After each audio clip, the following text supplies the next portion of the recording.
అఖిలపక్ష party relay నిరాహార దీక్షలో తిరుమలపాలెం మండలంలో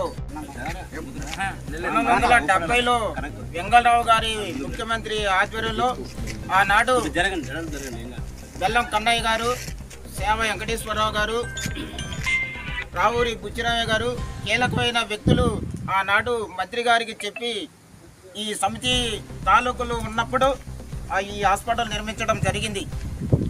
కావున ఈ మండలంలో ఉన్నటువంటి వివిధ పార్టీ నాయకులు, ఎంపీటీసీలు, జెడ్పీటీసీలు అత్యధికంగా ఈ పాలేరు నియోజకవర్గంలో తిరుమలపాలెం అత్యధికంగా వెనకబడ్డ ప్రాంతం.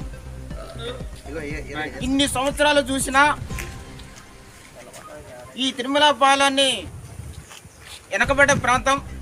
ఈ ప్రాంతంలో హాస్పిటల్ ఉందంటే అది కొద్దిగా మెరుగైన వైద్యం పేదలకు అందుతుంది కాబట్టి ఆ హాస్పిటల్ని ఏరే మండలానికి షిఫ్ట్ చేయడం సరైనది కాదు.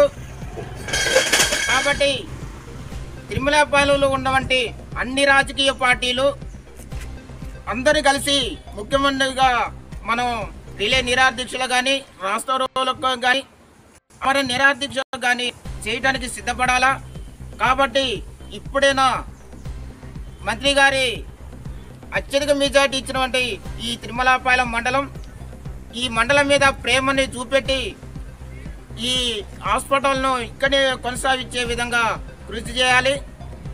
మాకు ఈ కుక్రేని గ్రామం నుంచి జిల్లా నాయకులుగా ఉన్నటువంటి సేవ శివరామకృష్ణ గారు అతి సన్నిహితుడుగా ఉన్నాడు. కాబట్టి మీరు కృషి ఆయనతో మంత్రి గారితో మాట్లాడి ఈ హాస్పిటల్ ఇక్కడనే ఉంచే విధంగా మీరు ఒప్పించి ఆ ప్రెస్ మీట్ పెట్టి ఆ మంత్రి గారి ద్వారా ఈ హాస్పిటల్ ఇక్కడనే కొనసాగుతుంది, ఎక్కడికి పోదు అనేది మంత్రి గారితో మాట్లాడి ప్రెస్ మీట్ ఏర్పాటు చేస్తారని మేము ఆశిస్తూ ఈ అవకాశం ఇచ్చిన అఖిలపక్ష పార్టీ పెద్దలందరికీ కృతజ్ఞతలు, ధన్యవాదాలు తెలియజేసుకుంటూ ఈ అవకాశం ఇచ్చినందుకు ధన్యవాదాలు తెలియజేస్తున్నాను.